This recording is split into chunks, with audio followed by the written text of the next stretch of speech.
गौतम बुद्ध का जीवन हर किसी के लिए प्रेरणादायी है। गौतम बुद्ध बौद्ध धर्म के प्रवर्तक थे। इनका जन्म 483 ईस्वी पूर्व तथा महापरिनिर्वाण 563 ईस्वी पूर्व में हुआ था। बचपन में उनको राजकुमार सिद्धार्थ के नाम से जाना जाता था।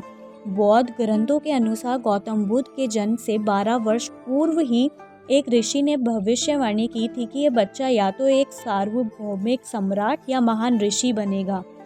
35 वर्ष की आयु में उन्हें ज्ञान की प्राप्ति हुई। वे संसार का मोह त्याग कर तपस्वी बन गए थे और परम ज्ञान की खोज में चले गए थे।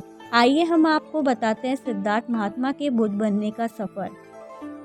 बुद्ध का गोत्र गौतम था। बुद्ध का वास्तविक नाम सिद्धार्थ गौतम था। उनका जन्म शाक्य गणराज्य की राजधानी कपिलवस्तु के निकट लुम्बिनी में हुआ। बुद्ध के जन्म के 7 दिन के भीतर ही उनकी माता का देहांत हो गया था। उनका पालन पोषण उनकी मौसी गौतमी ने किया था। शिशु का नाम सिद्धार्थ रखा गया था। शाक्य वंश के राजा शुद्धोधन सिद्धार्थ के पिता थे। सिद्धार्थ के जन्म से ही पूर्व हुई भविष्यवाणी से परेशान होकर उनके पिता ने उन्हें तपस्वी बनने से रोकने के लिए राजमहल के परिधि में रखा। गौतम राजसी विलासत में पले बड़े।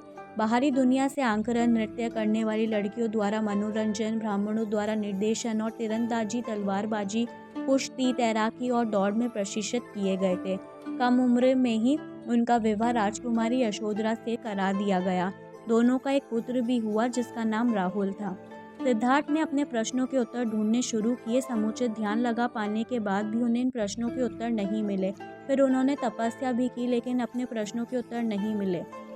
इसके बाद कुछ और साथियों के साथ अधिक कठोर तपस्या प्रारंभ की। ऐसे करते करते उनके 6 वर्ष व्यतीत हो गए। भूख से व्याकुल, मृत्यु के निकट पहुंचकर बिना प्रश्नों के उत्तर पाए वे कुछ और करने के बारे में विचार करने लगे थे कि एक गांव में भोजन की तलाश में निकल गए। फिर वहां थोड़ा सा भोजन ग्रहण किया। इसके बाद वे कठोर तपस्या छोड़कर एक पीपल के पेड़, जो अब बोधि वृक्ष के नाम से जाना जाता है, के नीचे बैठ गए कि वे सत्य जाने बिना नहीं उठेंगे।